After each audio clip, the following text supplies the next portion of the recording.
নমস্কাৰ সকলোকে পুনৰবাৰ মোৰ চেনেললৈ স্বাগতম জনাই লৈ আহিছোঁ আজিৰ দিনটো ৰাশিফল। আজি হৈছে 30 জানুৱাৰী 2026 অসমীয়া 16 মাহ শুক্ৰবাৰ। আজি সূৰ্যোদয় সময় পুৱা 5:58 আৰু সূৰ্যাস্ত সময় 4:50। আজি হৈছে দ্বাদশী তিথি আৰু শুক্লপক্ষ। আজিৰ দিনটো প্ৰথম ৰাশি হ'ল মেঘ ৰাশি। আজি আপুনি নিজৰ স্বাস্থ্যৰ যত্ন লোৱা উচিত। ব্যৱসায়িক ভ্ৰমণ সম্ভৱ। ভাষণত কঠোৰ শব্দ ব্যৱহাৰ কৰাটো এৰাই চলক। সকলো পৰিস্থিতিত ইতিবাচক মানসিক মনোভাৱ বজাই ৰাখক। আপোনাৰ পৰিয়ালত শান্তি আৰু সম্প্ৰীতি থাকিব। বৃষ ৰাশি। আজি আপুনি কাকো ধন ধাৰে নিদিব। কোনো গুৰুত্বপূৰ্ণ সিদ্ধান্ত লোৱাত খৰখেদা নকৰিব।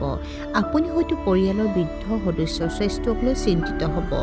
বিদেশ ভ্ৰমণৰ লগত জড়িত কিছু অসুবিধা হ'ব পাৰে।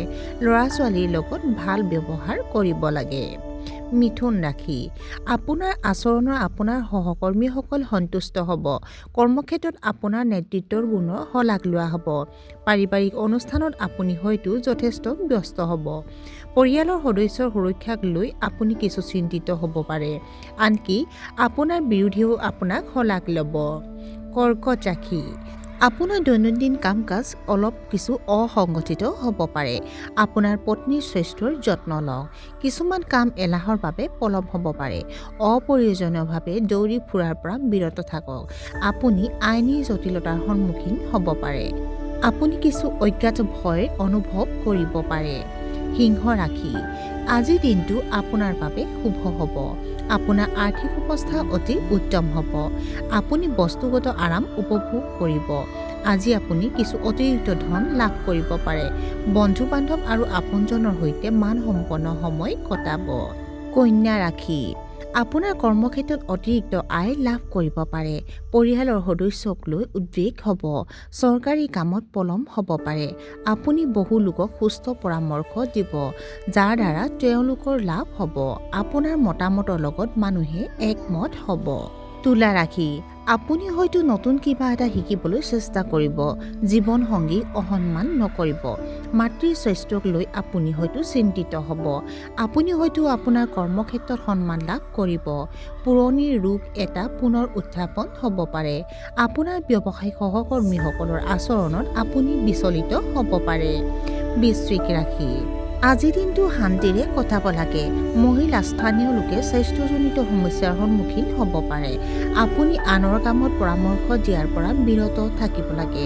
আপুনি হয়তো বিতৰ্কিত বিষয়ত আবদ্ধ হৈ পৰিব। আপোনাৰ বৈবাহিক সম্পৰ্কত প্ৰভাৱ পৰিব পাৰে। ধনু ৰাশি। আপুনি এটা নতুন প্ৰকল্প আৰম্ভ কৰিব পাৰে। আপোনাৰ ভাই ভনীৰ সৈতে আপোনাৰ সম্পৰ্ক অতি উত্তম হ'ব। আপোনাৰ পৰিয়ালৰ লগত আৱেগিকভাৱে আকৃষ্ট হৈ থাকিব। কৰ্মক্ষেত্ৰত আপোনাৰ স্থিতি শক্তিশালী হ'ব। আপোনাৰ ব্যৱসায়ত বৃদ্ধি পোৱাৰ উপাৰ্জনে আপোনাক আনন্দ কঢ়িয়াই আনিব। আপোনাৰ অতীতৰ অভিজ্ঞতাবোৰ অতি উপযোগী বুলি প্ৰমাণিত হ'ব। মকৰ ৰাশি।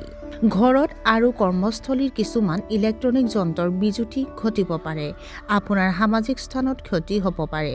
আপুনি আজি যথেষ্ট শক্তিশালী অনুভৱ কৰিব। সন্তানৰ ভুলবোৰ উপেক্ষা নকৰিব। আপোনাৰ বিৰোধীয়ে আপোনাৰ বাবে সমস্যা সৃষ্টি কৰিবলৈ চেষ্টা কৰিব পাৰে। কুম্ভ ৰাশি। আপোনাৰ বহু প্ৰত্যাশিত এটা ইচ্ছা হয়তো আজি পূৰণ হ'ব। আপোনাৰ উপাৰ্জনৰ পথ বৃদ্ধি পাব পাৰে, কিন্তু সেই অনুপাতে খৰচো বৃদ্ধি পাব। গোপনে গ্ৰহণ কৰা কামবোৰত আপুনি সফলতা লাভ কৰিব। আপোনাৰ পাৰিবাৰিক সমস্যাৰ সমাধান হ'ব। আপুনি কিছু স্বাস্থ্যজনিত অসুবিধাৰ সন্মুখীন হ'ব পাৰে। আৰু আজিৰ দিনটোৰ শেষৰ ৰাশিটো হ'ল মীন ৰাশি। আজি খৰচ কৰাৰ পৰিৱৰ্তে টকা সঞ্চয় কৰা উচিত। প্ৰভাৱশালী লোকসকলে বদনামৰ সন্মুখীন হ'ব পাৰে। অন্যায় আৰু বেয়া সংগীৰ পৰা আঁতৰি থাকক। প্ৰেমৰ সম্পৰ্কত সংঘাতৰ সন্মুখীন হ'ব পাৰে। আপোনাৰ স্বাৰ্থপৰ মনোভাৱৰ বাবে মানুহে আপোনাৰ পৰা আঁতৰি থাকিব পাৰে। আৰু আজিৰ দিনটো ৰাখিবলৈ ইমানতে অন্ত পৰিছে। আশা কৰোঁ আপোনালোক প্ৰত্যেকৰে আজিৰ দিনটো সুন্দৰ হওক। ধন্যবাদ।